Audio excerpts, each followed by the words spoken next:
জয় যিশু, praise the Lord. আমরা যেই জিনিসটা আজকাল দেখছি সেটা হচ্ছে খ্রিস্টীয় বিশ্বাসীদের উপর নানা রকম ভাবে অত্যাচার হচ্ছে, তাড়না হচ্ছে। তো ফার্স্ট আমরা দেখব যে এমন ধরনের ঘটনা যদি আমাদের জীবনে ঘটে বা আমাদের মণ্ডলীতে ঘটে তখন আমরা কি ধরনের পদক্ষেপ নিতে পারি। সেকেন্ড আমরা দেখব বাইবেলে যারা প্রেরিত শিষ্যরা ছিল, পিতর, যোহন, পোল, তাদের জীবনে কেমন ধরনের কষ্ট এসেছিল। আর থার্ড আমরা দেখব এই যে কাজগুলি যেগুলি ঘটছে এর ব্যাপারে বাইবেল কি বলছে, আমাদের রিয়াকশন কেমন হওয়া উচিত, এর পেছনে কি কোনো ধরনের রাজনৈতিক কারণ রয়েছে কিনা সেটা আমরা দেখব। ভিডিওটা প্রথম থেকে শেষ পর্যন্ত দেখবেন।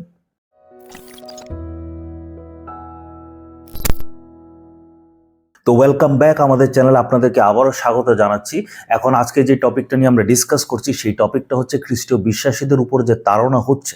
এমন সব জিনিস যদি আমাদের জীবনে বা আমাদের মণ্ডলীতে ঘটে তখন আমরা কি করতে পারি। বাইবেলে একটা জায়গাতে যিশুর কাছে কিছু ফরিসিরা এসেছিল, এসে বলেছে আমরা কি কর দিতে পারি কিনা, কর দেওয়া উচিত কিনা। তখন যিশু বলেছে যেটা কৈশোরে তুমি কৈশোরকে দাও, যেটা ঈশ্বরে তুমি ঈশ্বরকে দাও। প্রথম আমরা কৈশোরকে জানাতে হবে, মানে কি সরকারকে জানাতে হবে, পুলিশকে জানাতে হবে। যদি এমন কোনো একটা ঘটনা ঘটে, আমি যারা মেম্বার্সরা আছে তাদেরকে অনুরোধ করব যে আপনারা সঙ্গে সঙ্গে নিজের মোবাইলটা অন করুন। কারণ যখন ফট করে মানুষরা ঢুকবে তখন কিন্তু সবাই আমরা থতমত খেয়ে যাই, কি করব কি না করবো মাথায় কাজ করে না। কিন্তু ঠান্ডা মাথায় আপনারা নিজেকে প্রস্তুত রাখুন যে এমন কোনো ব্যক্তি ঢুকেছে, ঢুকে সঙ্গে সঙ্গে তো মেরে বের হবে না, কিছু সময় লাগাবে। ততক্ষণ আপনি তাড়াতাড়ি মোবাইলটা বের করুন, আপনার ইন্টারনেট অন করুন, ফেসবুক বা ইউটিউবে ডাইরেক্ট লাইভ চলে যান। কারণ এমন হতে পারে আপনি যদি ভিডিও রেকর্ডিং করছেন, এমনও হতে পারে যে ফট করে তারা নেমে মোবাইলটা নিয়ে ডিলিট করে দেবে। লাইভ করলে এই সমস্যা থাকবে না, ডাইরেক্ট লাইভে চলে যান, আস্তে করে লাইভ অন করুন, লাইভে চলে যান যাতে মানুষ এটা জানতে পারে। এখানে একটা জিনিস ভালো কি, এই যখন আপনি লাইভটা পোস্ট করছেন আপনি কিন্তু কাউকে গালাগালি করছেন না, কাউকে অপমান করছেন না, কারোর দোষ দেখাচ্ছেন না, কোনো কম্প্যারিজন করছেন। আপনি শুধু আপনার ভিডিওটা লাইভ দিয়ে বলেছেন দেখুন কিভাবে অত্যাচার হচ্ছে, শেষ, এতটুকু, আর কিছু না। সেকেন্ড, আপনি পুলিশের কাছে গিয়ে এফআইআর করুন। যদি পুলিশ আপনার এফআইআর নিচ্ছে না, দরকার পড়লে মিডিয়ার কাছে যান। কিন্তু এই রাস্তায় নেমে প্রতিবাদ করা, ফেসবুকে উল্টাপাল্টা ভিডিও বানানো, উল্টাপাল্টা পোস্ট করা, এমন সব করবেন না। এই দুটি পদক্ষেপ নেন, ভিডিও করুন, লাইভ দিন, আর পুলিশের কাছে যান, এই দুটো। কারণ এটা হচ্ছে সরকারেরটা সরকার। আর বাইবেলের রোমীয় পুস্তকে লেখা আছে যে সরকারকে বানানোই হয়েছে, ঈশ্বর সরকারকে বানিয়েছে যাতে যারা খারাপ মানুষ তাদেরকে শাস্তি দিতে পারে। তো এই নিজেদের আইন ব্যবস্থার উপর আমাদের বিশ্বাস রাখতে হবে। আর আইন যদি নিজের কাজ না করে এখানে করার কিছু নেই, কারণ এটা আমরা অতীতেও দেখেছি, আইন ক্ষমতাশীল মানুষের হাতে সবসময় থাকে। তবুও আমরা আমাদের চেষ্টাটা করব এর থেকে বেশি যাতে আমরা কিছু না করি। সো প্রথম পদটা আমরা দেখি, 2 করিন্থীয় 11 অধ্যায় 23 থেকে 28। ওরা কি খ্রিস্টের সেবক? আমি বেশি মাত্রায়, আমি অনেক কঠোর পরিশ্রম করেছি, ঘন ঘন কারাগারে বন্দী হয়েছি, অনেক বেশি চাবুকের মার খেয়েছি, বারবার মৃত্যুর সম্মুখীন হয়েছি। ইহুদিদের কাছ থেকে আমি 5 দফায় 39 ঘা করে চাবুক খেয়েছি। এইখানে একটা জিনিস দেখতে পাই যে যিশু যখন চাবুকের ঘা খেয়েছেন, যিশু একবার খেয়েছিল 39 বার। এখানে পৌল বলছে আমি 5 বার খেয়েছি, প্রত্যেকবার 39 বার করে। তার মানে টোটাল যদি আমরা হিসাব করি দেখা যাবে 245 বার চাবুকের ঘা খেয়েছে পৌল। 3 বার আমাকে বেত দিয়ে মারা হয়েছে, একবার পাথর দিয়ে। 3 বার আমি জাহাজ ডুবিতে পড়েছি, অগাধ সমুদ্রের জলে আমি 1 রাত ও 1 দিন কাটিয়েছি। তো এইখানে বলছে বেত দিয়ে মারা হয়েছে। বেত দিয়ে বলতে স্কুলের মধ্যে যে হাতের মধ্যে মারে এই বেত না, বড় বেত থাকে, এটা দিয়ে পিঠের মধ্যে মারে, চাক চাক করে মারে, পুরো একদম দাগ বসে যায়, এত ব্যথা করে। পায়ের মধ্যে মারে, পিঠের মধ্যে। এই বেত দিয়ে যখন মারে হিসাব করে নাকি পায়ে পড়ছে না হাতে পড়ছে, যাই সে যে কোনো জায়গায় মারছে। পাথর দিয়ে মেরেছে, আমরা প্রেরিত পুস্তকে দেখি পোলকে পাথর দিয়ে মারতে মারতে আধমরা করে ওরা ভেবেছে মরে গেছে, ফেলে দিয়ে চলে গেছে। পরে অন্য শিষ্যরা তাকে নিয়ে সুস্থ সেবা করেছে, টেক কেয়ার করেছে, তারপরে সেটা ঠিক হয়েছে। তার মানে কত রকম কষ্ট ওরা পেয়েছে। আমি অবিরত এক স্থান থেকে অন্যত্র গিয়েছি, আমি কতবার নদীতে বিপদে পড়েছি, দস্যুদের কাছে বিপদে, স্বদেশবাসীদের কাছে, ইহুদিদের জাতির কাছে বিপদে পড়েছি, নগরের মধ্যে, মরু প্রান্তরে, সমুদ্রের মধ্যে ও ভণ্ড ভাইদের মধ্যে আমি বিপদে পড়েছি। এইখানে বলছে যে আমি কোনো একটা জায়গাতে, একটা স্থানে পার্মানেন্টলি থাকতে পারিনি। এখানে আমি গেছি, প্রচার করেছি, আমাকে তাড়না করেছে, আমি এখান থেকে সরে আরেকখানে গেছি, ওখানে প্রচার করেছি, ওখানে অত্যাচার তাড়না হয়েছে, ওখান থেকে চলে গেছি। মানে বলছে এক জায়গাতে আমি পার্মানেন্টলি থাকতে পারিনি। তারপর কত রকম মানুষের থেকে যন্ত্রণা পেয়েছে। আমি পরিশ্রম ও কষ্ট করেছি এবং প্রায়ই অনিদ্রায় কাটিয়েছি। আমি ক্ষুধা তৃষ্ণার সঙ্গে পরিচিত হয়েছি ও কতবারই অনাহারে কাটিয়েছি। শীতে ও নগ্নতায় দিন যাপন করেছি। এর সব কিছু ছাড়া প্রতিদিন একটি বিষয় আমার উপর চাপ সৃষ্টি করে, তা হলো সব মণ্ডলীর চিন্তা। এইখানে দেখছি পোল কত রকম কষ্ট পেয়েছে।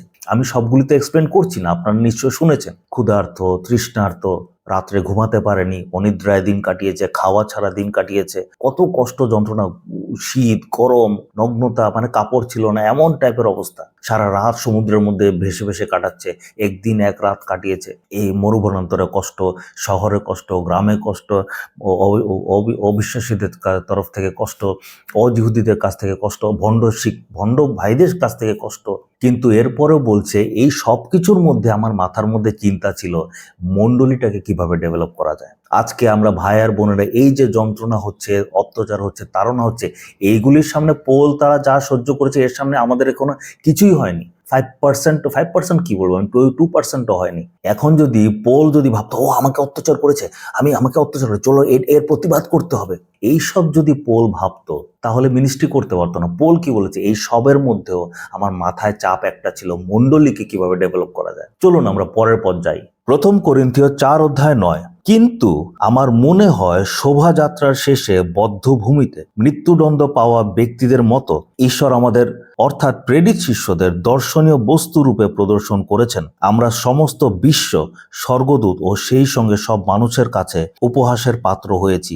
আগেরকার দিনে কি হতো, রাজারা যখন যুদ্ধ জয় করত, জয় করার পরে সে কিছু বন্দীদেরকে সঙ্গে নিয়ে আসতো দেখানোর জন্য, দেখো এদেরকে আমি ধরে এনেছি। তো একটা প্রসেশন হতো, একটা শোভাযাত্রা হতো, যে যাত্রার মধ্যে সামনে বাদ্যযন্ত্র থাকতো, মিউজিক টিউজিক থাকতো। এরপর রাজা একদম রথের মধ্যে সুন্দর করে আসতো, সৈনিকরা আসতো, আর লাস্টে যারা থাকতো তারা হচ্ছে ওই দেশের যাদেরকে বন্দি করে নিয়ে এসছে ওদেরকে এইভাবে করে আসতো আর টেনে নিয়ে যেত, সবাইকে দেখাতো, দেখো এদেরকে আমি কি করেছি, আমরা বিজয়ী হয়েছি। তো পোল বলছে আমাদের অবস্থা এমন। পোলতাদের সময় পোলতারা এমন ছিল না যে পোল যখন যেত, ও পাস্টর পোল এসছে, পাস্টর পোল এসছে, চলুন তার পায়ে ফুল দেওয়া যাক, পাস্টর পোল এখন পুলপিটে উঠবে, সবাই চুপ করো, মোবাইল দিয়ে দেখাও, ক্যান্ডেল লাইট ধরো, এমন কিছু ছিল না। বলছে আমরা সারা পৃথিবীর সামনে একটা উপহাসের, একটা হাসির পাত্র হয়েছিলাম। তাদের মেন্টালিটি এমন ছিল। চলুন আমরা পরে আরেকটা দেখছি। রোমিও 8:17-18। এখন যদি আমরা সন্তান হই তাহলে আমরা উত্তরাধিকারীও, ঈশ্বরের উত্তরাধিকারী ও খ্রিস্টের সঙ্গে সহ উত্তরাধিকারী। কিন্তু যদি আমরা তার মহিমার অংশীদার হতে চাই তবে তার কষ্ট ভোগেরও অংশীদার হতে হবে। এইখানে বলছে যদি আমরা যিশুর মহিমার অংশীদার হতে চাই তার কষ্টেরও অংশীদার হতে হবে। মানে এখানে বলছে না যে খ্রিস্টীয় জীবনটা খুব আনন্দের হবে, সবাই সম্মান করবে, সবাই ভালোবাসবে। বলছে সত্যিকারে যদি আমি খ্রিস্টের মহিমার অংশীদার হতে চাই, খ্রিস্ট যেমন স্বর্গে গেছে আমিও যেমন স্বর্গে যেতে চাই, তার জন্য খ্রিস্ট যেমন কষ্ট পেয়েছে এমন কষ্ট পাওয়ার জন্য যাতে আমি প্রস্তুত থাকি।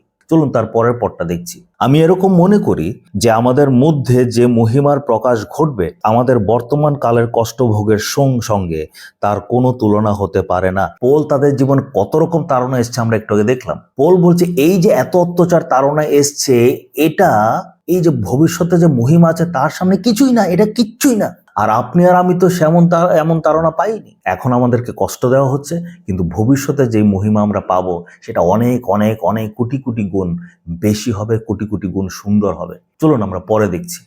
এখন আমরা বেসিক্যালি দেখব বাইবেলে আমাদেরকে কি করতে বলেছে। আমরা দেখব রোমিও 12:14 তারপর আমরা দেখব রোমিও 12:17-21।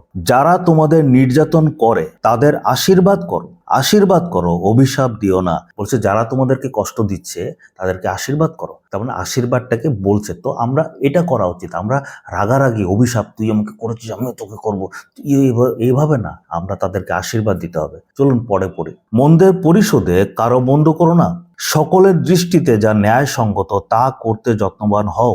যদি সম্ভব হয় তোমার পক্ষে যতদূর সাধ্য সকলের সঙ্গে শান্তিতে বসবাস করো।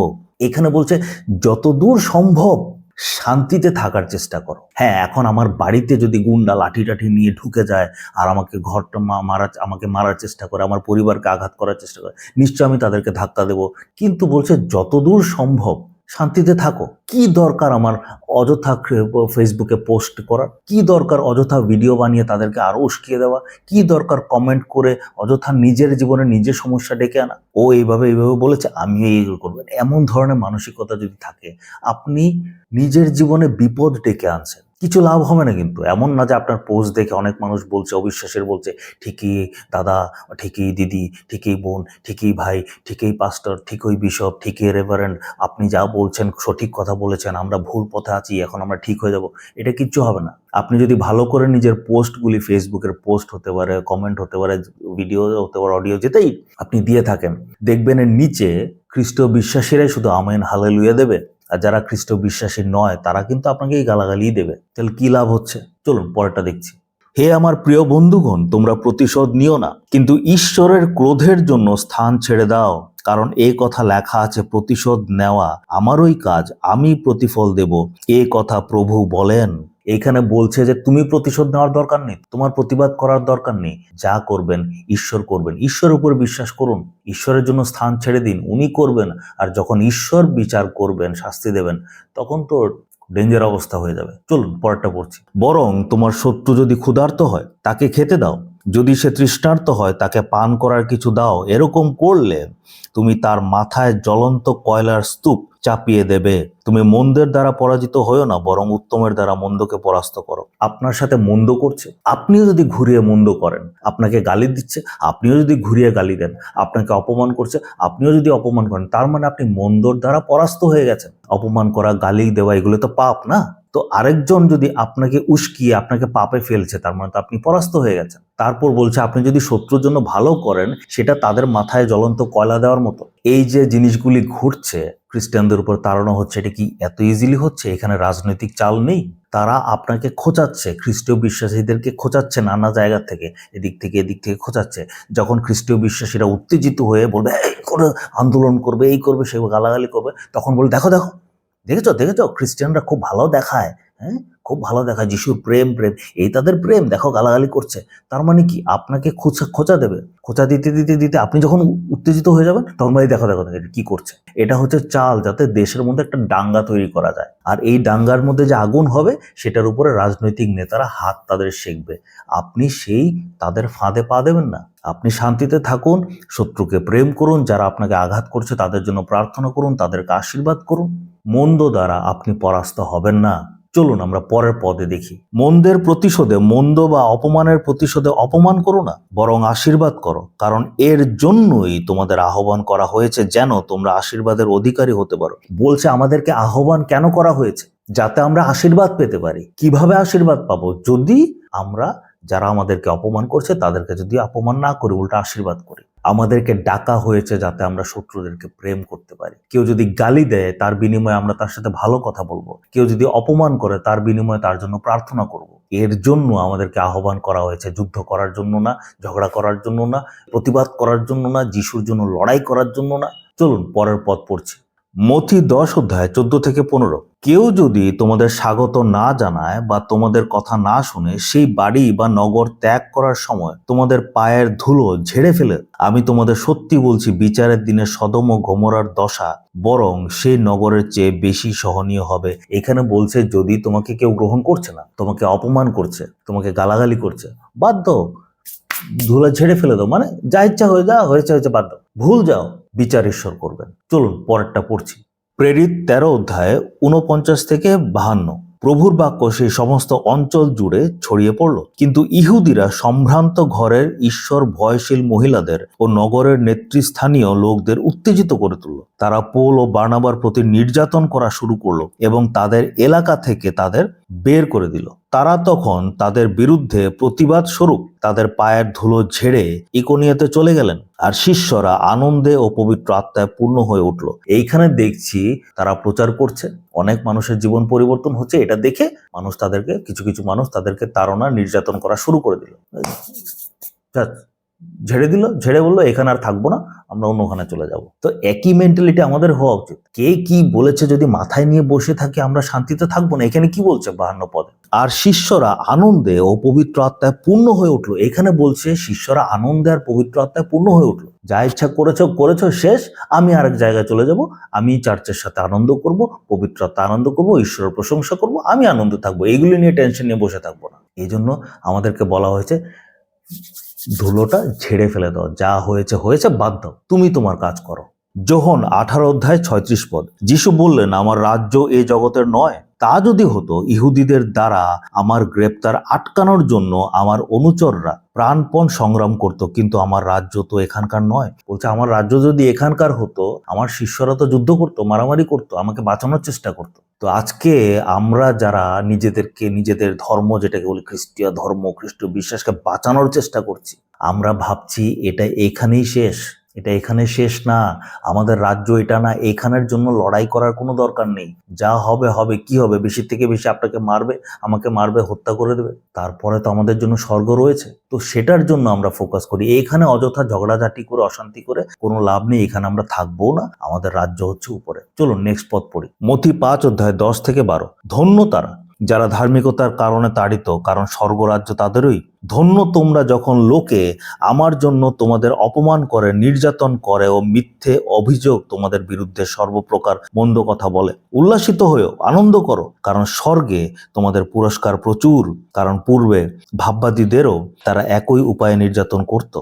এইখানে যিশু বলছে যে তোমাদের যখন মানুষ অপমান করছে, নির্যাতন করছে, মিথ্যে অপবাদ দিচ্ছে, মিথ্যে অপবাদ দেয় না যে তোমরা এই চালের বস্তা দিয়ে কনভার্ট করছো, টাকা দিয়ে কনভার্ট করছো, চাকরি দিয়ে কনভার্ট করছো, বাচ্চাদেরকে স্কুলে ফ্রিতে পড়াশোনা করিয়ে কনভার্ট করছো, মিথ্যে অপবাদ দেয়। এই মিথ্যে যা ইচ্ছা বলুক, বলছে তোমরা উল্লাসিত হও, আনন্দ করো, কারণ স্বর্গ রাজ্যে তোমাদের পুরস্কার অনেক বেশি আছে। আনন্দ করব মানে এটা না যে কেউ মারতে এসছে আমি কামন ড্যান্স ড্যান্স ও ও ও করবো, এইটা না।